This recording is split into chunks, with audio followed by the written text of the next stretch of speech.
Writing's not that easy, but Grammarly can help. This sentence is grammatically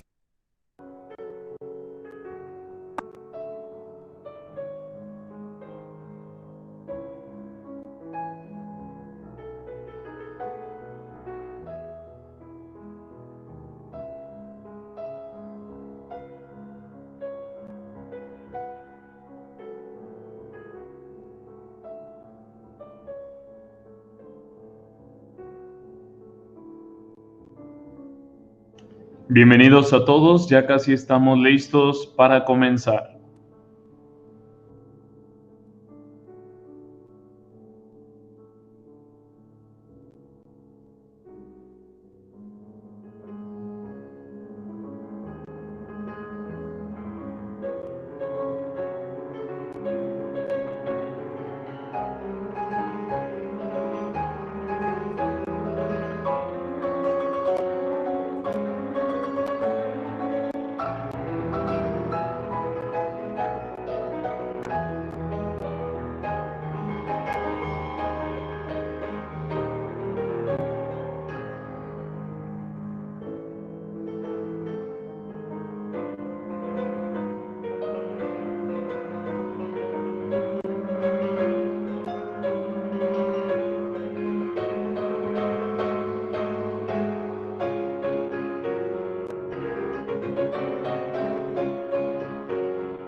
Muy buenas tardes.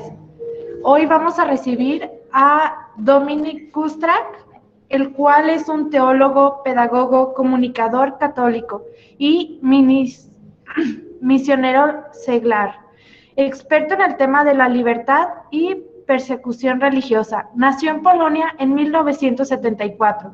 Durante 3 años trabajó como profesor de religión en un instituto público y 4 años como subdirector de la cadena católica Radio Plus. Entre el 2009 y el 2016 era director y presentador del programa Gigantes en Caridad en Mediterráneo Televisión. Desde el 2001 es ministro de la Fundación Pontífica Ayuda a la Iglesia Necesitada y desde el 2017 coordinador de la zona Centro-Norte de México. Compartió más de 1,500 conferencias en España y países como Polonia, Argentina, Perú, Paraguay, Colombia y México. Asimismo, India, Bangladesh, Costa Rica y Tanzania. Visitó más de 70 países donde conoció la situación de la Iglesia. Sus últimos viajes fueron en Tayikistán, Nigeria, Venezuela y Oriente Medio, donde los católicos forman una minoría religiosa y son perseguidos a causa de su fe. Hace 2 años pasó las Navidades en un campo de refugiados en Kurdistán y en abril visitó Nigeria, el país africano más afectado por el terrorismo islámico. Es autor de numerosas publicaciones y colabora periódicamente con distintas revistas y emisoras de 5 países. Le damos la bienvenida.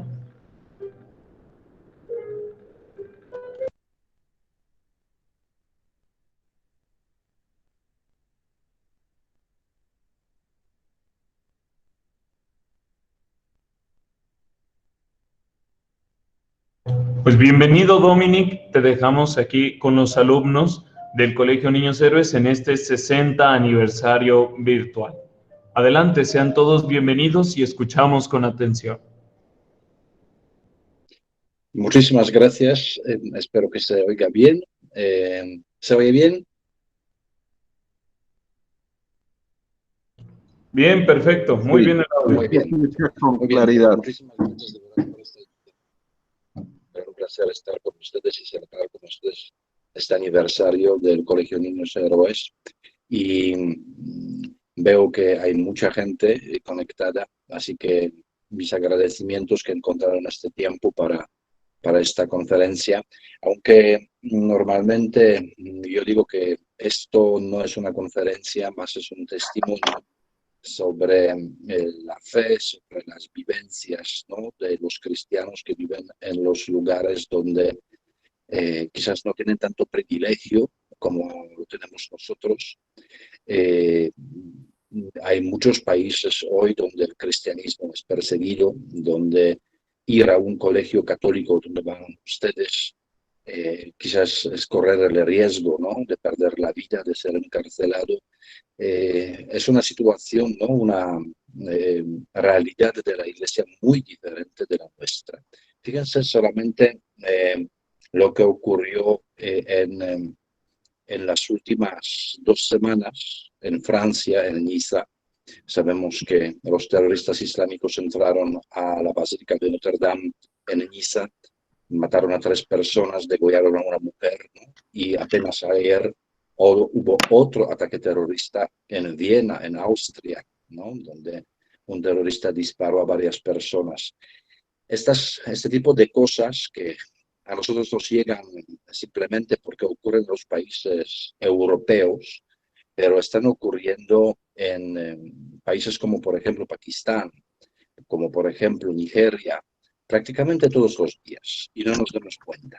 Solamente la prensa quizás se enfoca más cuando ocurre alguna desgracia en un país del primer mundo, como lo podríamos llamar, ¿no?, en un país europeo, en Estados Unidos, pues entonces sí, esto llama la atención. Yo me acuerdo que cuando estuve en Irak, uno de los sacerdotes decía que lo que ocurrió en Estados Unidos, ¿no?, en el año 2001, ¿verdad? Esta 11S, pues dice, nosotros 11S tenemos todos los días. Todos los días hay unos 20 ataques terroristas en Irak, disparos, bombardeos, y dice, y ya nadie se da cuenta, nadie le llama atención a esto.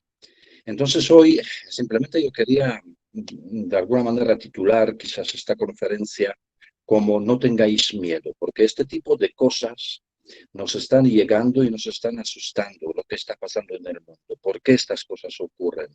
Realmente el terrorismo o cristianofobia, cristofobia, ¿no?, estos ataques contra la Iglesia se están aumentando últimamente. Esto nos va a afectar algún día como católicos. Pues miren, no tengáis miedo, no tengáis miedo.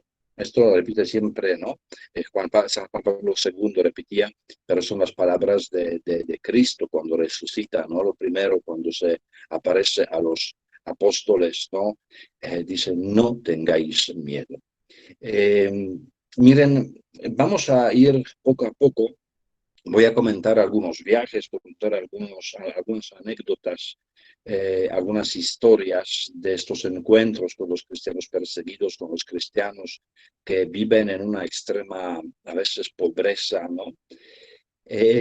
¿Por qué es tan importante conocer esta realidad?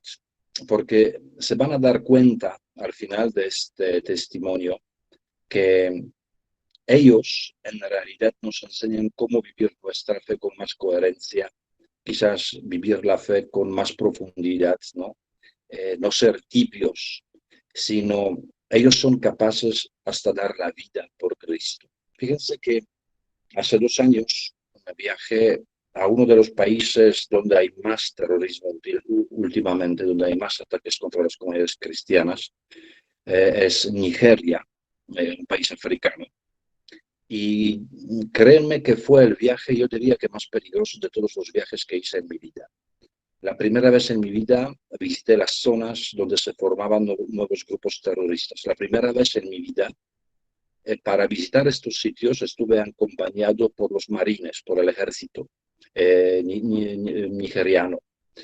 Me sentía, hasta me da risa a veces porque me sentía como Trump, ¿no? Porque cuando salía del coche estaba rodeado por los militares, ¿no? Con las ametralladoras apuntando al horizonte por si acaso hay un ataque, y cuando ya como despegaba un poquito la zona, cuando veían la realidad, me permitían salir del coche.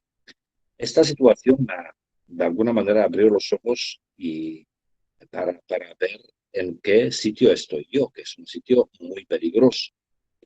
En los últimos años, en Nigeria, había casi 11.000 ataques contra los cristianos. Desde poner las bombas alrededor de las capillas o en las capillas, actos de suicidio, ¿no? De los terroristas que entraban a un templo con un cinturón lleno de explosivos, por secuestros a las niñas y mujeres cristianas, bueno, de todo, de todo. Yo me acuerdo que visitamos un día una iglesia que fue atacada por los terroristas 2 semanas antes. Murieron 4 personas y casi 100 fueron heridas. Cuando llegamos a este sitio, a la misa de las 7 de la mañana, yo primero que pensé que no habrá nadie. Quizás sea el padre que nos va a dar la bienvenida y unos pocos fieles. Llegamos a la parroquia y era la parroquia, una iglesia, y yo creo que la iglesia más grande que he visto yo en mi vida, una iglesia parroquial, no hablamos de ninguna basílica, catedral, una iglesia parroquial enorme. Unos 10 minutos antes de las 7, cuando llegamos ahí, nos costó entrar al templo y pasar a la sacristía porque estaba llena de personas, llena. Cuando llegamos a la sacristía, así por curiosidad, pregunté, padre, ¿cuánta gente cabe en esta iglesia? Y me dice, unos 2.000 fieles, seguramente hasta 2.500 fieles. Yo no podía creer, ¿no? Que 2 semanas después de un ataque, 2.500 personas están en la misa de las 7 de la mañana. 7 de la mañana.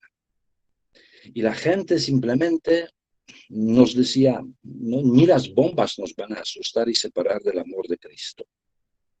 Y después de este viaje, cuando regresé a México, me acuerdo que regresé el miércoles y los jueves voy a una capilla que tengo muy cerca de la casa, a la adoración al Santísimo, a la hora santa, un ratito, ¿no? Y cuando salía un día después de este viaje a la capilla, justo aquí en Guadalajara, se puso a llover. Bueno, ustedes saben cómo son las lluvias de Guadalajara, aquí en Jalisco, ¿no? Son cortas, pero fuertes, una hora que te inunda la ciudad, ¿no? Y cuando vi que llega esta lluvia, pensé por un momento, ir o no ir, salir de la casa o quedarme tranquilito. Pero digo, bueno, no, tengo el coche al frente, ¿no? En la puerta de la casa, entré al coche, llegué a la capilla. Normalmente en la capilla, habitualmente llegan unas 30, 40 personas a la hora santa. Este día, cuando se puso a llover tanto, llegué y estuvimos 7 personas, el padre incluido. En este momento, ¿no? Me recordé de estas palabras de las mujeres, de los hombres de Nigeria, cuando decían, ni las bombas nos van a separar del amor de Cristo, ni los atentados terroristas nos van a separar de nuestra fe. Sin embargo, aquí en México nos separa de Cristo a veces una lluvia, una tormenta. Esto te da precisamente a pensar, ¿no? ¿En qué lugar está Dios? ¿En qué lugar ocupa mi fe simplemente en mi vida? ¿Qué lugar? Fíjense ustedes que pueden estudiar, ¿no? Que pueden trabajar.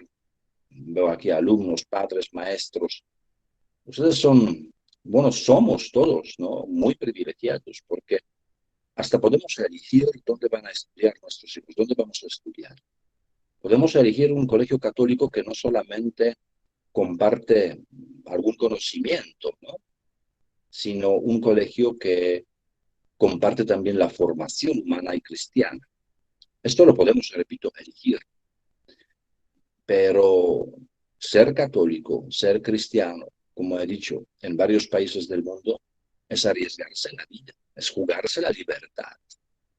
Por lo tanto, yo creo que esta charla nos debería de alguna manera servir y pensar un poquito, reflexionar qué lugar ocupa Dios en mi vida, qué lugar ocupa la fe en mi vida. Si estoy en un colegio católico realmente me siento privilegiado. Doy gracias a Dios por este don que puedo realmente vivir, ¿no? El don de la fe con toda tranquilidad, saliendo en las procesiones, haciendo actos litúrgicos, incluso multitudinarios. En México se puede celebrar la misa en un estadio de fútbol si hace falta, ¿no? Sin embargo, en tantos países del mundo los cristianos sufren simplemente por ser cristianos. Y fíjense que es una cosa muy, muy curiosa, ¿no? Que es un derecho fundamental, ¿no? Derecho a la libertad religiosa, derecho de la libertad de expresión, ¿no? Es un derecho fundamental garantizado en la Carta de los Derechos Humanos. Sin embargo, el derecho a la libertad religiosa es menos defendido por los expertos en las leyes. Si, fíjense una cosa, y digo con todo respeto, ¿no? Si en México alguien mataría a una persona homosexual por su condición sexual, esta noticia saldría en todos los medios de comunicación, en el primer lugar y en todas las portadas de los periódicos, ¿no? Por homofobia. Todo el mundo se levantaría para gritar. Sin embargo, cuando matan a millones de cristianos, no hay ninguna nota, no interesa este tema a los medios de comunicación. ¿No les parece un poco injusto esto? ¿No les parece que deberíamos defender en el mismo nivel a una persona que fue asesinada por su condición sexual igual a la persona que fue asesinada por su fe? Sin embargo, no es así. Por lo tanto, les voy a contar unas ciertas cosas y también voy a comenzar también con esta pregunta, ¿no? Que quizás alguien se hace. ¿Y por qué los cristianos y por qué los católicos, la Iglesia católica está últimamente tan perseguida, ¿no? tan marcada? Pues fíjense, quizás no lo van a creer, ¿no? En mis palabras, porque parecen como, no lo sé, como una mentira, ¿no? Como algo fuera de lugar, pero ¿saben por qué la Iglesia y por qué los cristianos católicos somos perseguidos, ridiculizados, arrinconados? Porque hacemos tanto bien que este bien a veces no favorece a los intereses mundiales, a los intereses, a las ideologías que hoy tan fuertemente se quiere imponer en la sociedad. Créanme que la Iglesia en muchos países del mundo ya es la única institución, si hablamos en estos términos de institución, que defiende a los derechos humanos, sobre todo a los derechos de la persona. Por ejemplo, la Iglesia, con toda su enseñanza, se opone contra el aborto, se opone contra la eutanasia, ¿no? La Iglesia lucha a favor de la familia, a favor de los pobres, ¿no? A favor de la paz. Y esto parece que no, bueno, en muchos países hay muchas instituciones que luchan por la paz. No, aparentemente. Aparentemente. Fíjense una cosa que cuando estuve yo en Oriente Medio, por ejemplo, Siria, Irak, ¿no? A veces te haces una pregunta viendo todo lo que está pasando. Dices, ¿realmente el mundo desea la paz? ¿Realmente el mundo desea la paz? Si ¿cómo se llama? En Siria, en pocos años de la guerra, murieron alrededor de 800.000 personas inocentes, mujeres, niños, y nadie hace nada. Solamente en los medios de comunicación la gente se lamenta, ¿no? Que los países hacen intentos de imponer la paz, pero es una mentira, porque los grupos terroristas que estaban ahí tenían las armas tan sofisticadas y tan modernas que dices, ¿de dónde sacan? ¿Quién les vende estas armas? Para poder matar a la gente, para utilizar las bombas, los explosivos, no los producen ellos, no los fabrican ellos, los compran de los países que luego, en los medios de comunicación, son los países que luchan por la paz y quieren establecer la paz mundial. Pero es una mentira. Muchos países encuentran ahí un negocio multimillonario en venta de armas y de los explosivos. Fíjense, la iglesia en muchos casos, ¿no? Ya es como perseguida, porque es incómoda para los intereses de tantos gremios, ¿no? De tantos ámbitos que buscan los intereses económicos, no miran a la persona, no miran, no les interesa el bien. A los feministas no les interesa el bien de la mujer, porque quemando una iglesia, quemando una catedral o haciendo pinturas en los edificios históricos, ¿cuántas mujeres están salvando? Ninguna, solamente haciendo tonterías, gritando mucho, pero sin hacer nada. Y la iglesia a veces, de una forma a veces silenciosa, ¿no? Desapercibida, defendiendo, ¿no? A la mujer. Yo en Ecuador, ¿no? Y bueno, aquí en México también tenemos muchas instituciones religiosas que trabajan con las mujeres golpeadas, con las mujeres que se dedicaban o se dedican a la prostitución. Les sacan de esto, les dan enseñanza, les dan el hogar, les protegen, les buscan todo tipo de formas para protegerlas, ¿no? Pero de una forma silenciosa. Lo mismo, en Colombia conocí una asociación que saca a los niños de la droga, pero niños, no ni adolescentes. Hablo de los muchachos de 10, 11, 12 años, ¿no? Que estaban metidos en el narcotráfico, vendiendo la droga, hasta les preparaban para ser sicarios. La iglesia tenía o tiene todavía una asociación que está sacando a estos muchachos de las calles, dándoles la educación, dándoles el hogar, porque son gran parte son niños de la calle, que muy vulnerables a este tipo, ¿no? De peligros, les sacan y realmente les devuelven la vida, les devuelven la infancia. De esto no se habla. Pero claro, haciendo esto, la iglesia tiene muchos problemas en esta zona, precisamente con el narcotráfico, porque para ellos estos niños son, bueno, gran negocio, les utilizan. Entonces, en muchos casos, ¿no? Tenemos que, a veces cuando nos llegan algunas críticas contra la iglesia, pueden ser algunas ciertas. Repito, la iglesia somos nosotros, ¿no? La iglesia es santa, ¿no?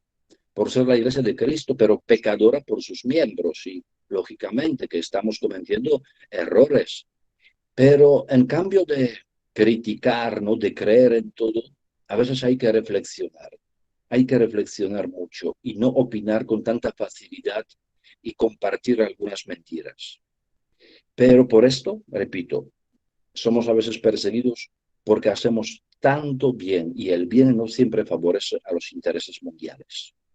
Segunda cosa, también, porque el mismo Cristo, ¿no? Nos enseña que si a mí me persiguieron, a ustedes también los van a perseguir.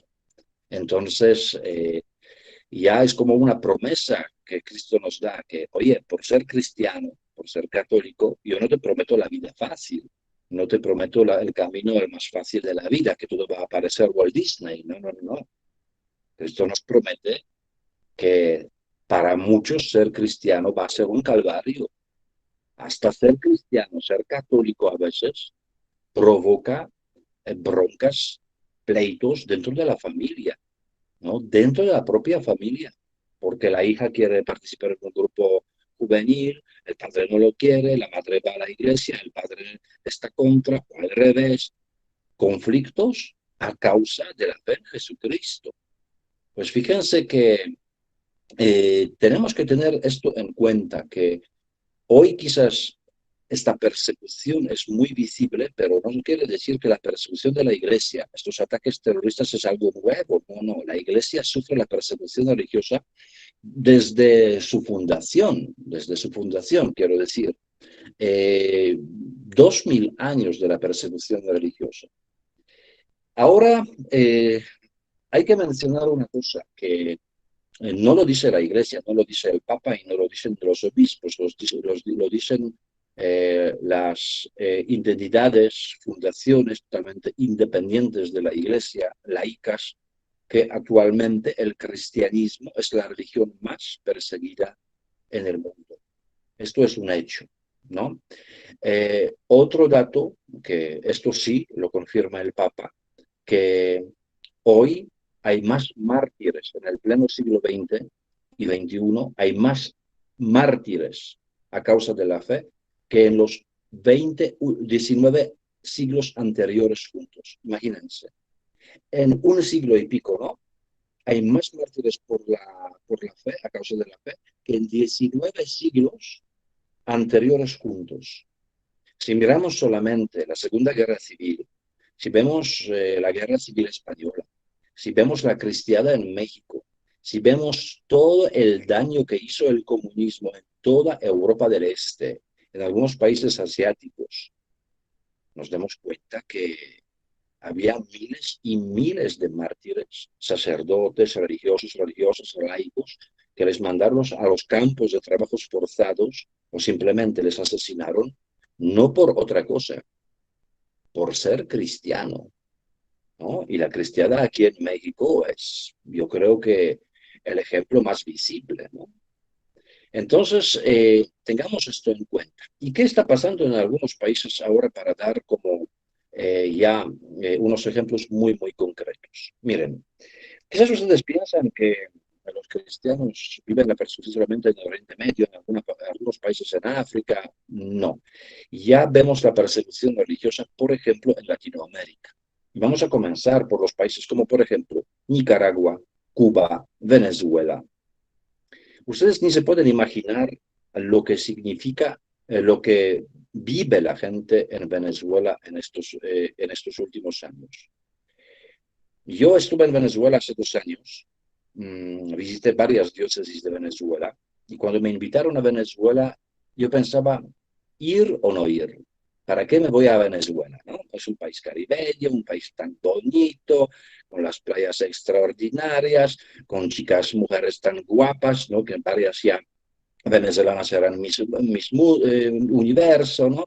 ¿Para qué ir a este país? Porque me invitan, no veo sentido. Y cuando llegué a Venezuela, escúchenlo bien, cuando llegué a Venezuela, me di cuenta que la situación en Venezuela es mucho, mucho peor que en cualquier país africano.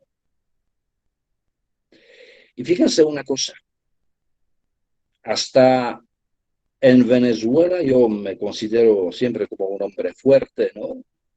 Pero en Venezuela había momentos que simplemente me sacaban lágrimas. Sí, en Venezuela lloré varias veces.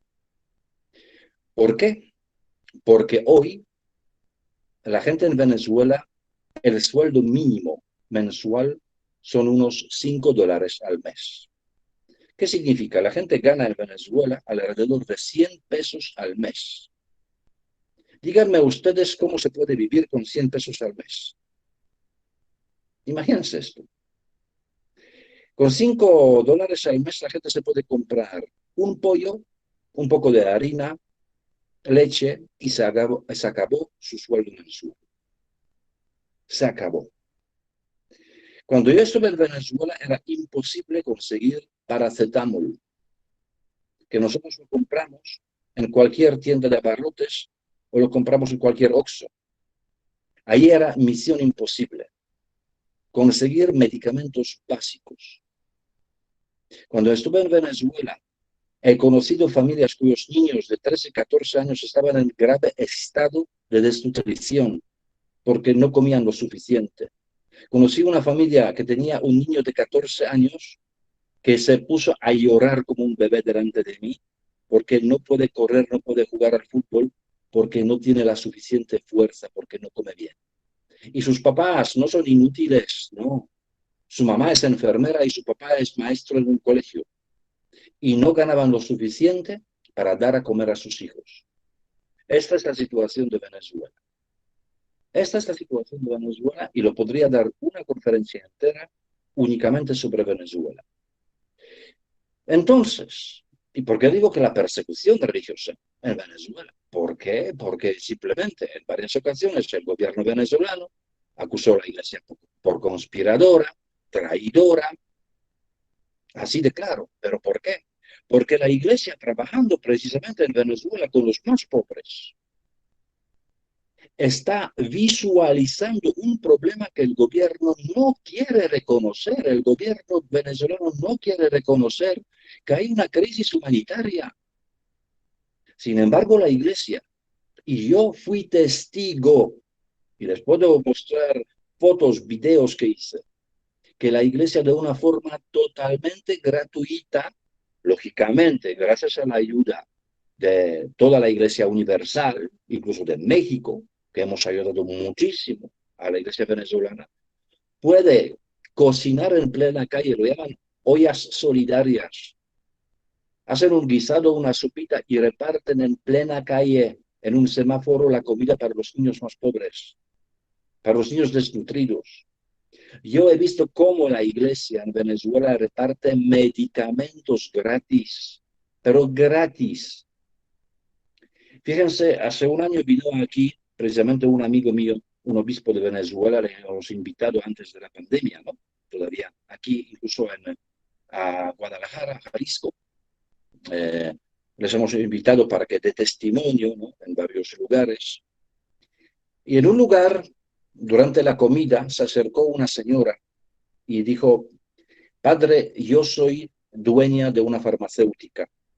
Si yo le ahora doy unas 2 cajas de medicamentos, ¿usted podría llevarlos?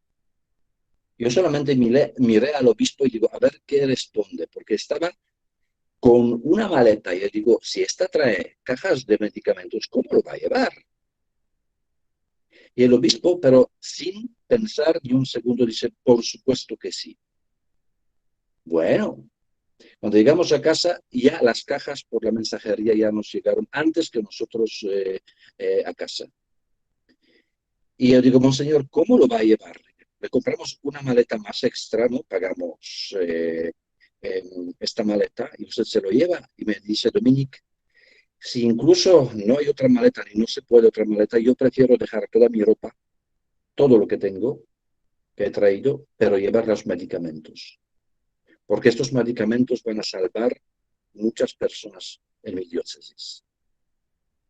Fíjense la conciencia del obispo. Prefiero dejar todo y llevar los medicamentos porque esto va a salvar a mis fieles. Y literalmente es así. Yo presencié en Venezuela, porque solamente podemos hablar de las cuestiones materiales, pero no es solamente esto. La iglesia en Venezuela, aparte de dar algo económico material, lo que hace es simplemente dar la esperanza a la gente. Presencié en una ocasión en una parroquia una situación que realmente me sorprendió mucho. Estaba hablando yo con un padre en la sacristía, se acerca un señor,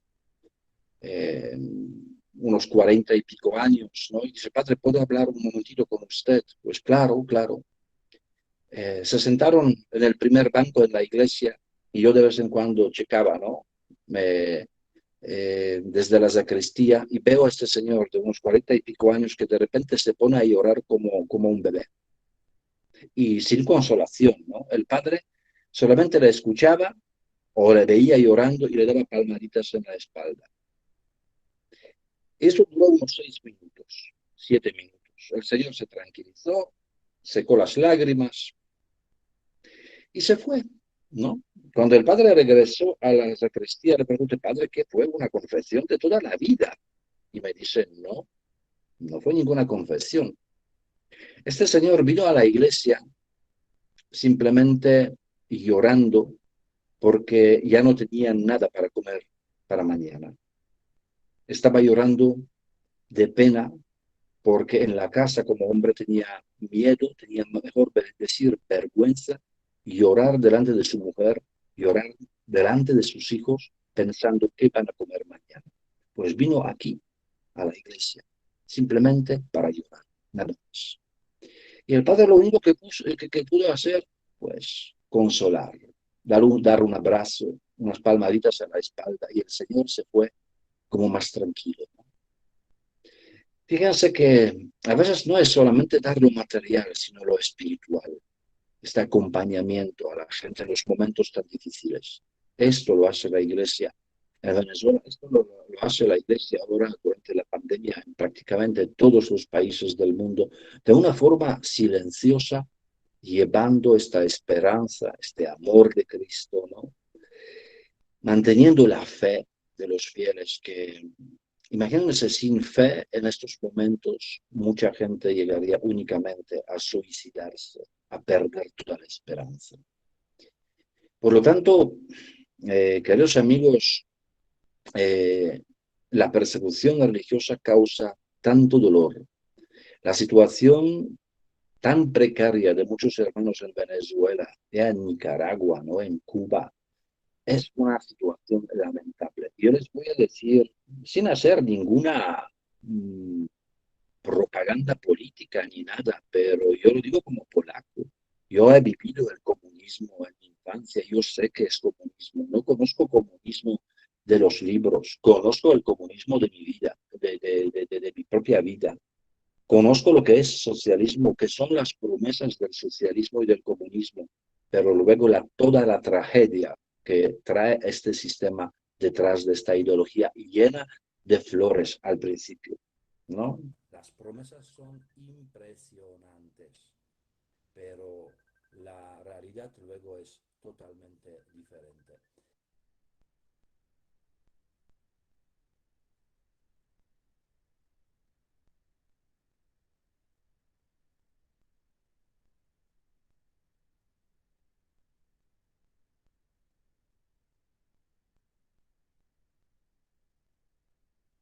Por ejemplo, grupos radicales islamistas, ¿no? Primero, tienes que saber que hoy podemos hablar de unos 400 millones de cristianos que viven en los países donde hay persecución o discriminación religiosa. 400 millones, repito. Y de unos 196 países que existen en el mundo, en 38, esta persecución de los cristianos es muy grave, muy grave. Quiero decir, desde prácticamente asesinatos por expropiaciones de los bienes de los cristianos y miles de cosas más. ¿Dónde hay esta persecución más fuerte? Pues podemos hablar de Siria, Irak, Nigeria, Pakistán. En Pakistán solamente en el último mes, por ejemplo, tuvimos 2 casos, ¿no? De las niñas de 14, una de 13 y otra de 14 años, unas niñas cristianas, católicas, que fueron secuestradas por los musulmanes adultos de más de 40, uno de 44 años y otro de 48, algo así, fueron secuestradas y obligadas a casarse con un musulmán. Niñas de 14 años, repito. Estas cuestiones, por ejemplo, aquí ni se nos pasan por la cabeza, como que alguien secuestra a un niño de 14 años, ¿no? Y se casa bueno, mire, los cristianos en Pakistán es una gran minoría, ¿no? Son 2% más o menos de toda la población, el resto son musulmanes.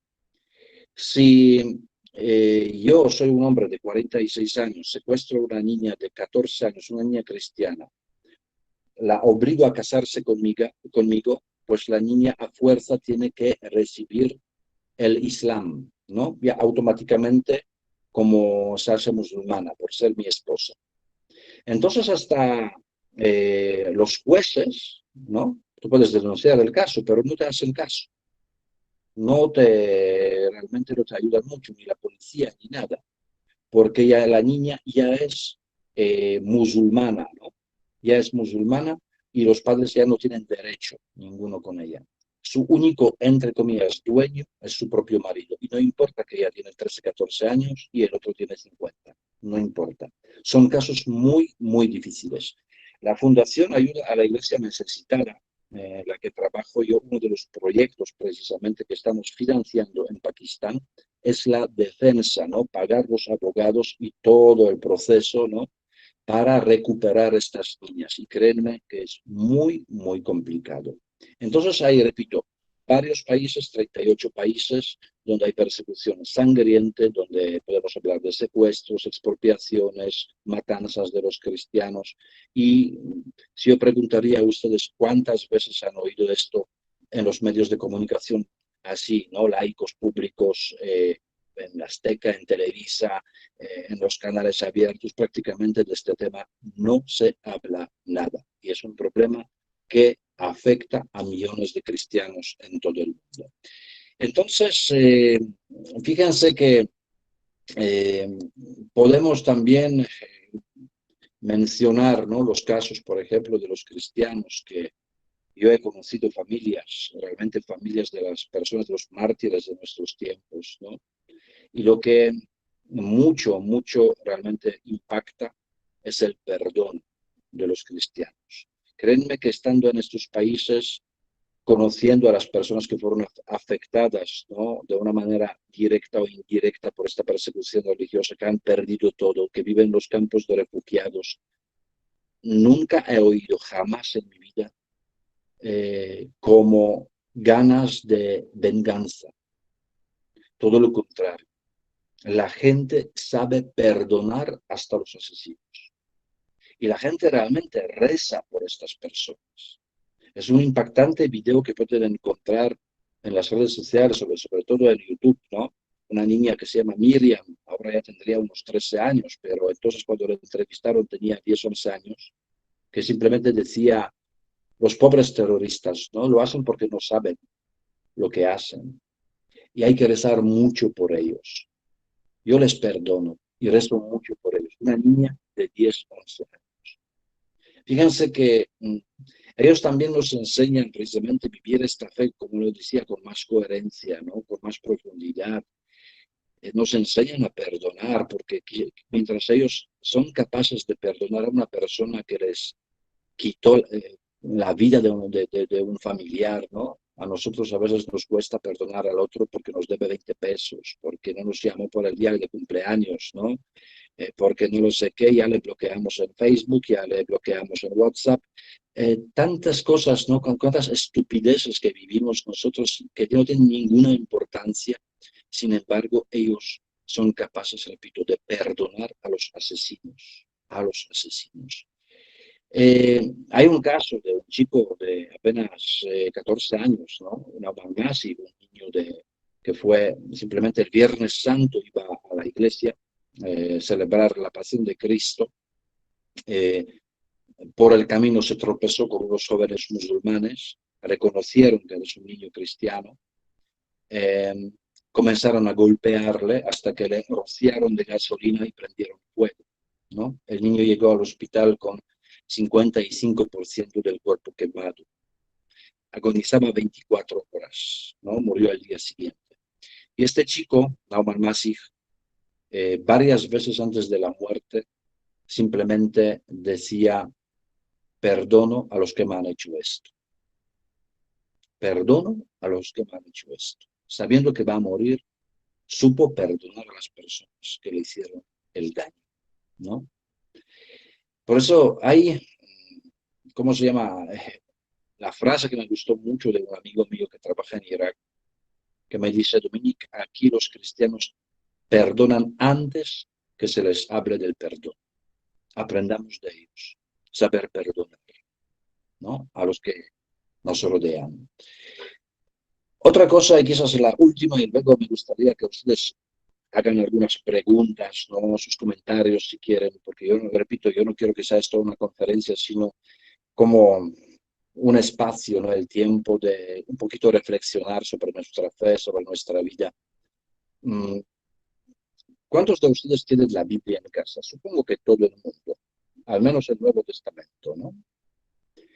¿Cuántos de nosotros en realidad estamos leyendo la Biblia todos los días? Aunque sea 5 minutitos. Yo creo que gran parte de nosotros quizás no ha sacado la Biblia en meses. Yo les voy a contar de un país que se llama Arabia Saudita. En Arabia Saudita, poseer la Biblia puede incluso llevarte a muerte. No se puede poseer ningún símbolo religioso religioso que no es musulmán. Si usted va a Arabia Saudita, por ejemplo, llega en el avión al aeropuerto, lleva un pequeño crucifijo en el cuello, la medalla de la Virgen de Guadalupe, las autoridades, la aduana, le obliga a quitárselo y tirar a la basura. Usted con un crucifijo, con una medalla de la Virgen, con algún material religioso, no puede entrar al territorio de Arabia Saudita. El cristianismo está totalmente prohibido en este país. Y este país tiene alrededor de, se calcula entre 1,5 millones y 2 millones de cristianos, todos extranjeros que trabajan ahí, ¿no? Pero no pueden libremente profesar su fe. No hay oficialmente ningún sacerdote, ningún religioso, ninguna religiosa que pueda ejercer su trabajo pastoral en este país. Ahora, alguien puede preguntarme, entonces si hay 2 millones de cristianos, ¿realmente no hay ningún sacerdote que les atiende? Sí, hay alrededor de 10 sacerdotes que atienden a los cristianos, a los católicos, pero de una forma clandestina, ¿no? De una forma como prohibida por el gobierno. ¿Dónde atienden? Pues en las casas, en las casas particulares, en las casas familiares. Se celebra la misa para 10, 15 personas eh, para que no surjan sospechas, ¿no? Imagínense vivir la fe en estas condiciones. Un cristiano católico es bastante conocido, ¿no?, en el tema precisamente de trabajar en el tema de libertad religiosa, se llama Emmanuel Eid. Cuando vivía en Arabia Saudita decía que por Navidad hasta tenía miedo de llamar a un amigo, ¿no?, cristiano por el teléfono y decirle Feliz Navidad, porque todas las llamadas pueden ser escuchadas y podría ser acusado precisamente de profesar la fe católica. Imagínense, hasta este punto.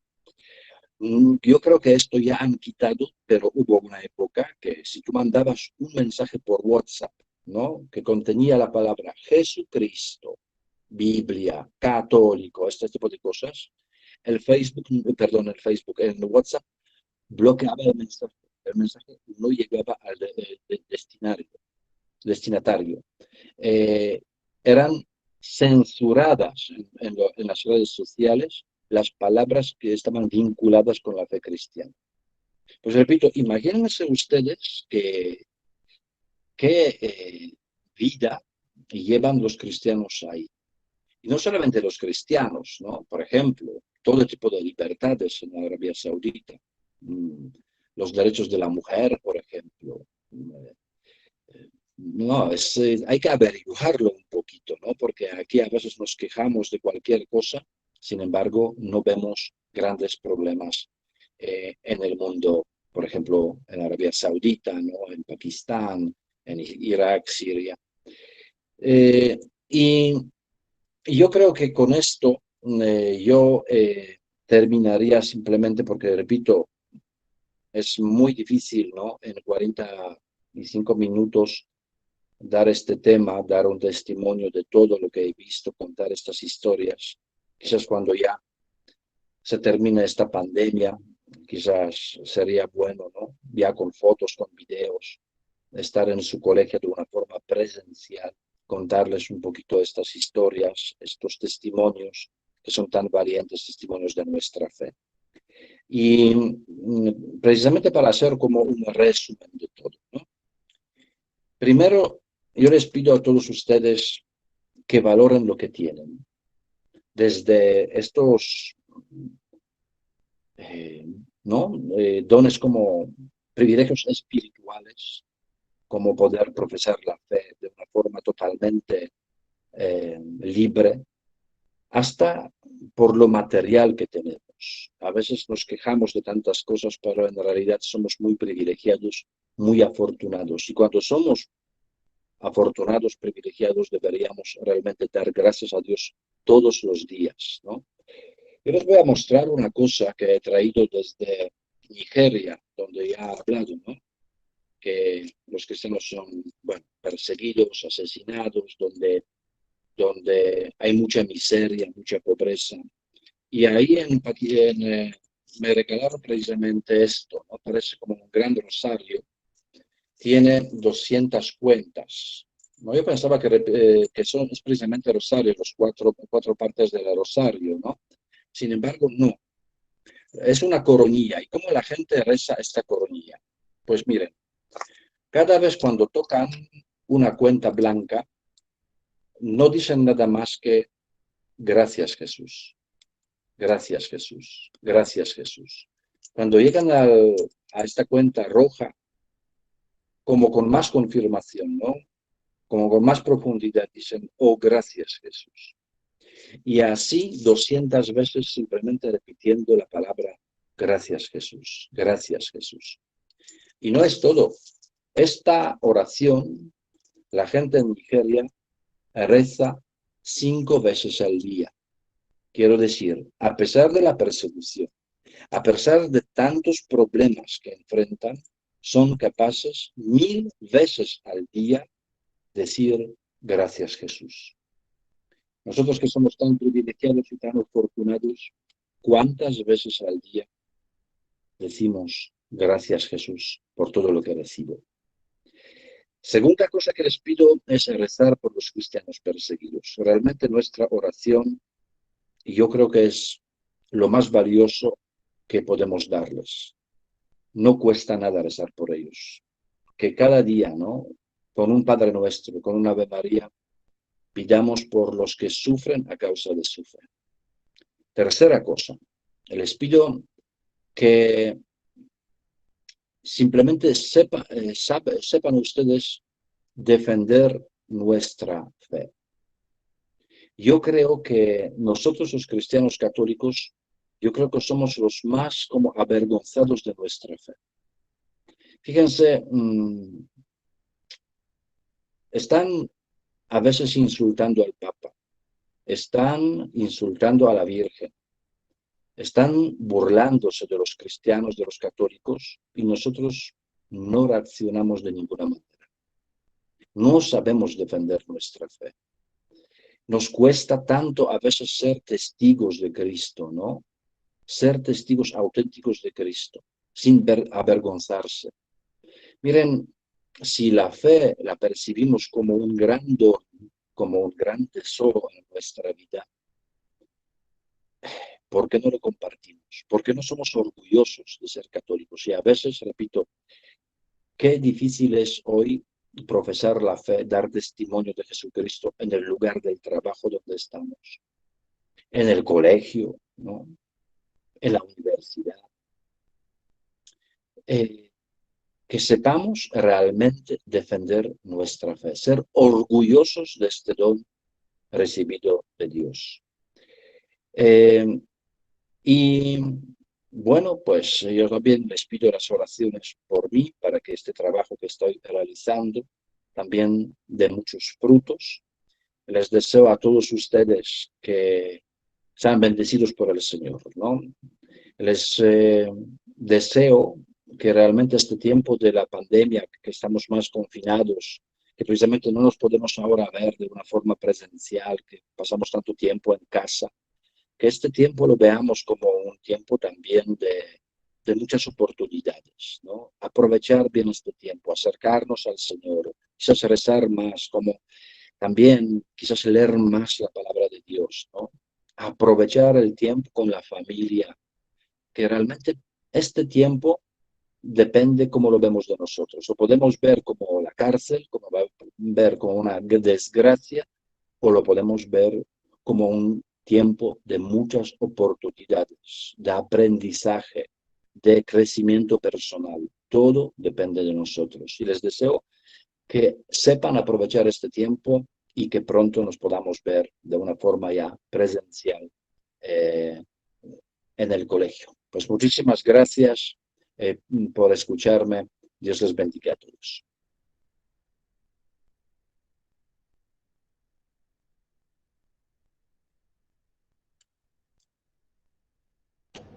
Muy bien, muchas gracias, Dominic. Y por parte de todas las personas que están viendo, ¿hay alguna duda, pregunta, comentario que quieran hacerle a Dominic y que él también pueda contestarnos?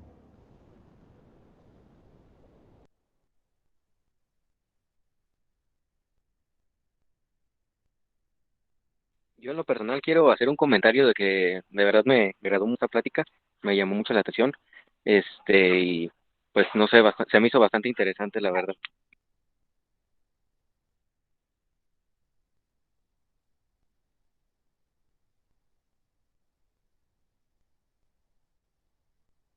A ver.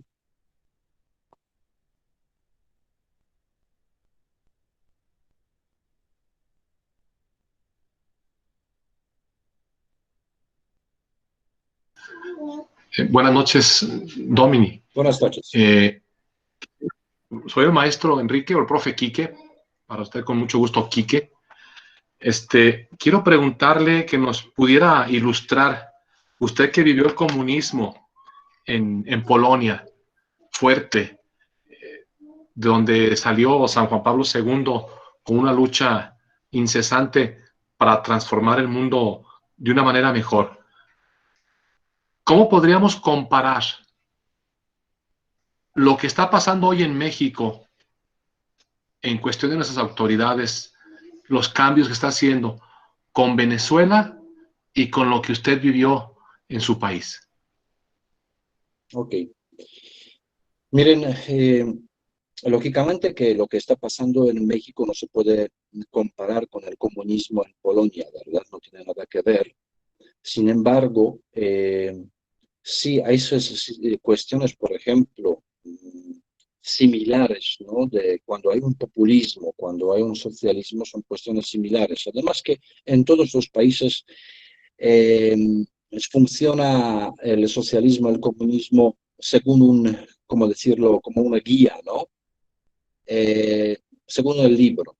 Es que nada, se repiten las mismas cosas. Lo primero, para el comunismo, para el socialismo, para todas esas políticas que están surgiendo en el mundo, incluso en España ahora, estos populismos no tan baratos, eh, siempre se comienza con muchas promesas falsas, ¿no? Promesas falsas. Por ejemplo, eh, hay dos cosas, ¿no?, que voy a comentar en esto. Primero es siempre buscar un culpable de todo el mal que está en el país, siempre encontrar un enemigo. ¿Quién normalmente es el enemigo?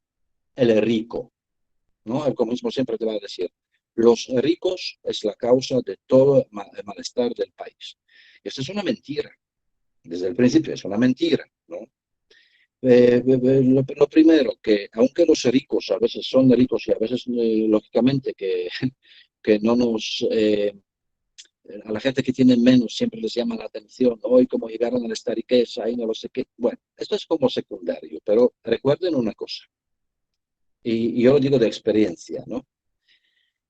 Si no hay ricos, mucha gente que trabaja precisamente para los ricos va a perder el trabajo, ¿no?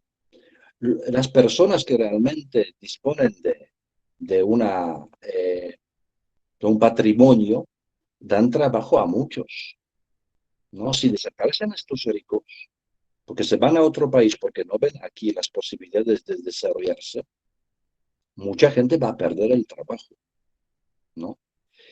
Lógicamente, ahora que alguien podría decir, lo que el comunismo propone es igual, todo igual para todos. Es imposible y es injusto, por dos motivos. ¿Por qué es imposible? Porque fíjense en los países donde hay socialismo, donde hay comunismo, que te dicen tanto, ¿no?, que los bienes deberían ser repartidos de una forma igual a todos. Sí se reparte igual a todos, menos a los mismos gobernantes. Ellos nunca sufren falta de gasolina, nunca sufren falta de alimento, nunca sufren falta de medicinas, y si les toca una operación, ¿no?, quirúrgica, no lo hacen en su propio país, sino en Canadá, en Estados Unidos. Entonces no me digas de reparto de bienes iguales, porque iguales quiero decir, es el pueblo, pero tú nunca eres igual, ¿no? Porque es injusto dar a todo el mundo lo igual. Por ejemplo, esto es, el populismo funciona muy, muy fácil, ¿no? Lo funcionó en Argentina, bueno, funcionó, se implanteó en Venezuela, ¿no? Son ayudas, a veces ayudas estúpidas, programas estúpidos. Vamos a ayudar igual con, por ejemplo, 3.000 pesos a los alumnos de prepa. A ver. A ver. Quizás hay alumnos que necesitan 5.000 pesos de ayuda al trimestre o lo que sea. Pero hay otros que no lo necesitan, porque das igual a todo el mundo. ¿Por qué? Además, dando ayudas, les voy a contar una anécdota que cuando estuve en Argentina me contaban, ¿no? Por ejemplo, al gobierno de la señora Kirchner se le ocurrió dar ayuda a los que repiten el curso para fortalecer su ánimo, ¿no? Los que repiten el curso escolar, no pobrecitos, les vamos a dar 2.000 pesitos. Pues ¿qué hacía la gente? Repetía el curso a propósito para recibir 2.000 pesos. En otra ocasión, no vamos a dar ahora 5.000 pesos a todas las mujeres embarazadas. Fíjense hasta dónde llegó la cuestión, que las mamás decían a las niñas de 14 años, oye, que tal que embarace porque necesitamos dinero. Y sí, y las chicas se embarazaban a lo loco porque le daban 5, por decir así, 5.000 pesos, ¿no? Pero luego no pensaban que estos 5.000 pesos se terminan en un mes, pero el bebé va a nacer y hay que darle a comer todos los días durante años. Quiero decir que son ayudas estúpidas. Además, repito, no son justas.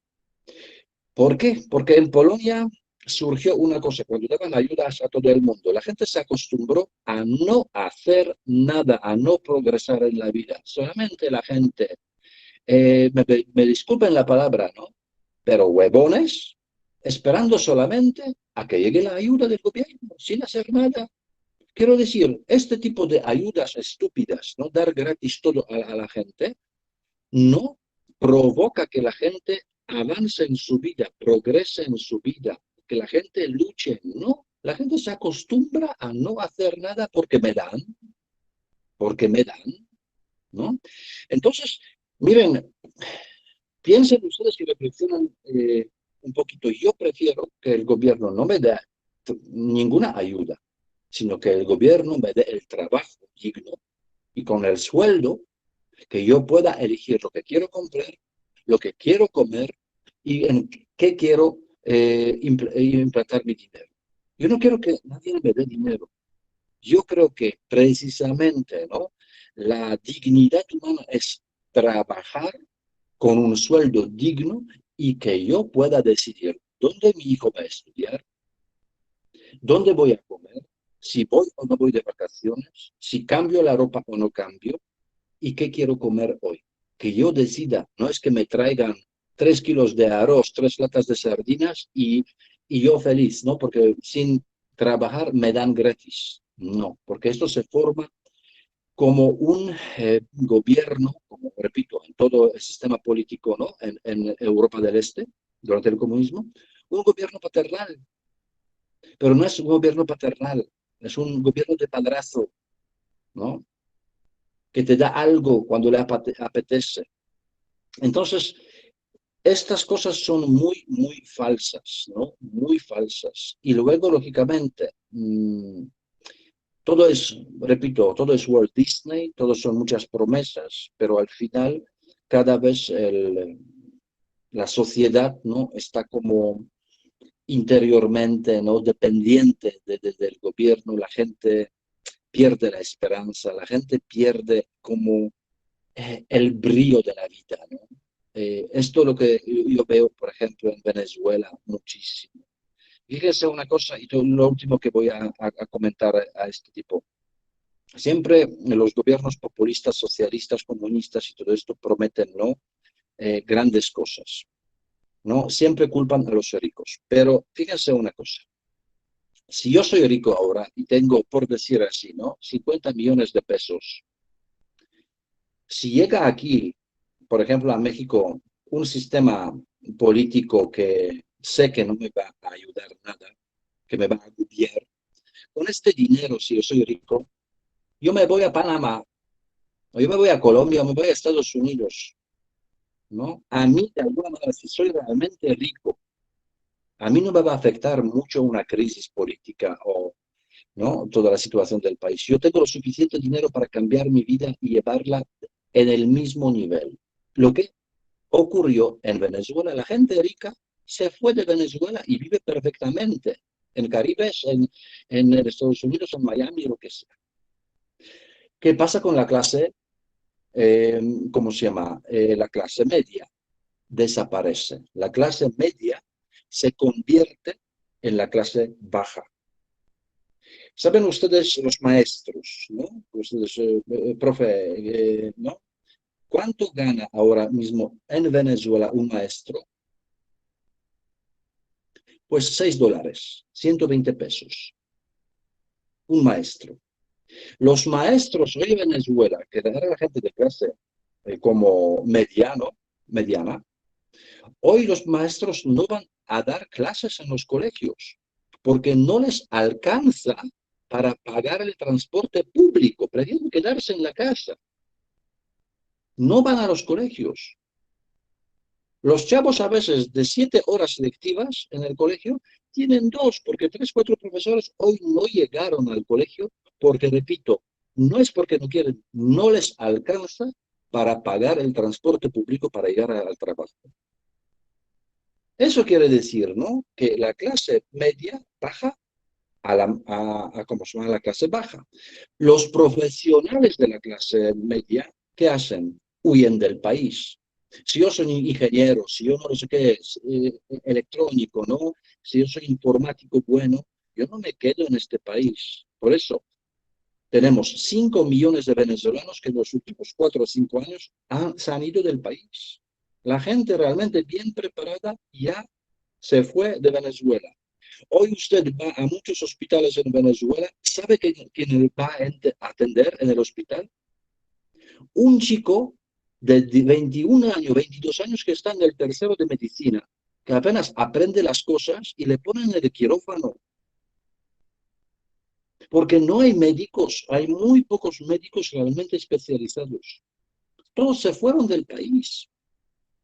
Y ahora la clase baja que pensaba que va a subir, aún está peor, ¿no? Quiero decir, este sistema no soluciona problemas de ningún país. Es un sistema muy engañoso, es un sistema totalitario y es un sistema simplemente de esclavitud. Aunque al principio da muchas promesas y todo parece, repito, muy bonito, ¿no?, cuando hablan, pero es un sistema que es imposible que funcione. Y termino con esta pregunta a todos ustedes, ¿no? ¿Conocen algún país comunista, algún país de socialismo fuerte, ¿no?, que prospera bien? ¿Ustedes conocen algún país socialista donde la gente está feliz? Pues díganme, porque yo no conozco ninguno. En todos estos países que se quiso imponer el socialismo al comunismo, todos estos países fueron un gran, pero gran fracaso, ¿no? En todos los sentidos, económico, social, político, de libertades, de derechos humanos, todo, porque en este sistema no importa persona, importa ideología, y no importa que se mueran 100 o 200.000 personas mientras yo estoy en el poder implantando mi ideología. Fíjense, todo el mundo está hoy, sabe, ¿no?, y está consciente lo que hizo Hitler y nazismo en Europa. Todo el mundo condena nazismo en Europa. Pero nazismo, si lo comparamos con socialismo, con comunismo europeo, es muy inocente. Nazis han matado alrededor de 20 millones de personas. 20 millones. El comunismo mató casi 200 millones de personas. 10 veces más. China, Camboya, Vietnam, toda la Rusia, la Unión Soviética. Es mucho peor. No quiero decir comparar, ¿no?, pero no es un sistema justo. Así, simplemente. Muchas gracias, Domi. ¿Alguna pregunta más? ¿Algún comentario? Adelante. No. Muchas gracias, Domi. Yo soy la madre Laura, la encargada de aquí del bachillerato. Mucho gusto, madre. Creo que pues ha sido una experiencia muy grata para los chicos, aunque las realidades que nos platica pues son desconcertantes, pero yo creo que estamos con alumnos que pueden impulsar a nuestro país para hacer de él un México mejor, y por eso precisamente su experiencia creo que queda marcada. Creo que alguien por ahí escuché como que quiere hacer algún comentario. Adelante, por favor. Gracias, madre. ¿No? Sí, muchísimas gracias a usted por su intervención, y a nombre del Colegio Niños Héroes, que cumple este 60 aniversario, pues queremos agradecerles esta participación que ha tenido aquí con los alumnos de bachillerato, y pues algunos de los maestros que están interviniendo, como el maestro Quique. Muchas gracias, que Dios le bendiga y le recompense mucho, sobre todo en esa sabiduría que tiene para hacer estos comentarios, para darnos a conocer esas realidades que él mismo ha palpado y ha vivido. María Santísima gracias, también lo proteja y lo cuide siempre. Pues mil gracias, gracias por acompañarnos. Gracias también a los muchachos que participaron, profe Quique, que hizo también esta buena aportación, la madre Laura, y Dominic. Pues queremos agradecerles también de parte del Colegio Niños Héroes, agradecerte tu tiempo, tu experiencia, tu valiosa colaboración que has hecho, también para nosotros, para la defensa de nuestra fe. Sabemos esta gran tarea que hace ayuda a la iglesia necesitada. Ojalá que algún día también puedas darte una vuelta por acá por el colegio, ya que volvamos a presencial, para que nos compartas un poco de este proyecto, para que más personas se sumen a esta asociación pontificia y que de alguna manera podamos conocer el impacto que verdaderamente tiene defender nuestra fe. Pues muchas gracias, Dominic. Me da mucho gusto también verte por aquí por la pantalla. Ya teníamos tiempo sin vernos, pero espero que la hayas pasado muy bien con los muchachos. Creo que todos están contentos y también muy impresionados por tu testimonio de vida. Muchas gracias, de verdad. Bueno, yo me disculpo un poquito porque la cuestión es que, créanme que no estoy acostumbrado como a hablar a la pantalla. La verdad que es una cosa tener el público delante, no ver las caras, ver las reacciones, y sin embargo hablar así como una pantallita todavía no estoy acostumbrado. A veces me pierdo en los pensamientos, ¿no? Porque digo, a ver, me escuchan, me ven, no lo sé qué, ¿no? Entonces, les pido disculpas por otro caso, por otra cuestión también lingüística, ¿no? Ustedes saben perfectamente que no soy español, no soy mexicano, entonces mi forma de hablar en español quizás no es perfecta, a veces me equivoco, a veces me falta alguna palabra, pero espero bueno, que se entendió bastante todo, ¿no? Y para terminar, de mi parte, solamente como un mensajito a los muchachos, ¿no? Lo que decía de madre, ¿no? Laura, que ustedes son realmente el futuro de México. Ustedes son no solamente el futuro de México, el futuro de la iglesia, sino ustedes ya son presente de México y presente de la iglesia, ¿no? No podemos esperar que yo tengo 14, 15 años, 16 años, ¿no? Y en el futuro quiero construir. No, ya tienes que construir tu sociedad, ya formas parte de la iglesia, y siéntelo como una tarea de verdad, ¿no? De ti depende. No esperes que alguien haga algo por ti, hazlo tú. Y créanme, los muchachos, ¿no? Que yo confío mucho en ustedes. El cambio del mundo no se comienza por arriba, ¿no? Porque todo el mundo desea, a veces mira a la política, ¿no? Y dice, no, los políticos tienen que cambiarse, la política en México tiene que cambiarse. No, espera, no, no esperes de ellos, cambia tu postura, ¿no? Y yo les voy a contar una anécdota. Cuando llegué a México hace unos años, la primera vez a México, todavía no vivía en México, todo el mundo todo el mundo, desde carnicero hasta taxista, por no lo sé qué, todo me hablaban de la corrupción. Ay, hermano, qué corrupción. México es un país tan corrupto, tanta injusticia y todo. Y me acuerdo que un día en Ciudad de México agarré un taxi y el taxista no paraba de hablar sobre todas las injusticias del país, toda la corrupción en México, ¿no? Cuando me llevó al lugar, ¿no? A la casa de unos amigos, ¿no? Que me esperaban para comer, yo como llegué de Europa, ¿no? Pues no sabía los precios, me pidió, me acuerdo perfectamente, 420 pesos. Yo le pagué con gusto porque me parecía que el trayecto era tan largo que 420 pesos, ¿no? Si lo comparas con Europa, era como lo justo, ¿no? Cuando llegué a la casa de los amigos, así por correo, ¿y cómo has llegado? Digo, bueno, en un taxi. Y me miran, ¿y cuánto has pagado? Yo digo, 420. No, casi me pegaron. Dicen, Dominique, si hay tráfico, 150. Y hoy es domingo. Pagaste al menos 3 veces más. Y entonces yo me recordaba, ¿no? Al señor, ese taxista que me decía, hablaba tanto de la corrupción, de las injusticias, ¿no? Y solamente una palabra que me salía de la boca y me perdonan, digo, ay, qué cabrito, ¿no? Qué cabrón. Me hablaba todo el viaje de la injusticia, pero él era igual corrupto. Me robó 300 pesos más porque pudo 300. Si pudiera, siendo político, robarme 30 millones, lo haría.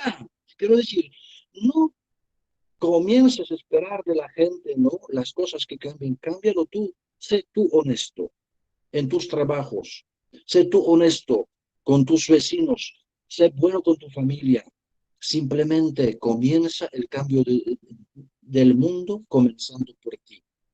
Y la Madre Teresa de Calcuta, y con esta frase termino. Una vez un periodista le preguntó, Madre, hay tanta injusticia en el mundo, incluso dentro de la iglesia. ¿Usted qué cambiaría? Y la Madre Teresa respondió, lo primero a mí, luego a usted, y luego lo veremos. Comencemos por nuestro patio, por nosotros mismos. Y pidan mucho, recen mucho por México, recen mucho por los cristianos perseguidos. Yo prometo mis oraciones por ustedes. Dios les bendiga. Muchas gracias, gracias Dominic. Y pues bien, con esto hemos concluido nuestras ponencias también del día de hoy. Yo creo que cerramos este primer día de la fiesta con mucho ánimo, con muchas ganas. Y no sé, te invito, Dominic, a que hagamos juntos como comunidad educativa una oración para agradecer al Señor los trabajos de este día. Queremos compartirte una oración que hacemos todos aquí en el colegio durante todos los días al terminar nuestros trabajos. Entonces, es una oración muy breve, pero que nos recuerda la importancia de que todo lo que hagamos se ha hecho por amor, se ha hecho siempre con una gran capacidad de agradecimiento a Dios. Les invito a que digamos juntos, Padre misericordioso, te agradecemos este momento de trabajo. Te agradecemos. Nos ayude a ser mejores y a saber servirte en nuestros hermanos. Te lo pedimos por Cristo nuestro Señor. Amén. Jesús, confiamos en ti. Jesús Salvador, confiamos en ti. Santifica a los sacerdotes y seminaristas.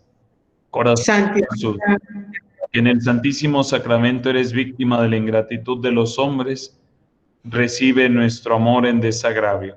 En el nombre del Padre y del Espíritu Santo. Amén. Pues muchas gracias, Dominic. Me dio mucho gusto saludarte. Espero sigamos en contacto. Y pues aquí tienes tu colegio cuando gustes. Será un honor tenerte por acá. El día que gustes darte una vuelta a Tepa, prometo decirle a un buen taxista que no te cobre más que lo debido. O vamos por ti. Muchas gracias. De verdad, bendiciones y felicidades por este aniversario tan importante. A las madres, a todo el profesorado, a los alumnos, de verdad, mucha fuerza, mucho ánimo. Sean buenos todos. Bien. Gracias a todos. Nos vemos mañana. Muchas gracias. Gracias, madre. También agradecemos, antes de que se me olvide, agradecemos a Majo que nos estuvo presentando esta conferencia y a todos los que estuvieron también puntualmente presentes. Gracias. Que pasen buena noche. Buenas noches a todos. Gracias, adiós. Gracias. Buenas noches. Gracias, buenas Gracias, noches. buenas noches. Gracias, buenas noches.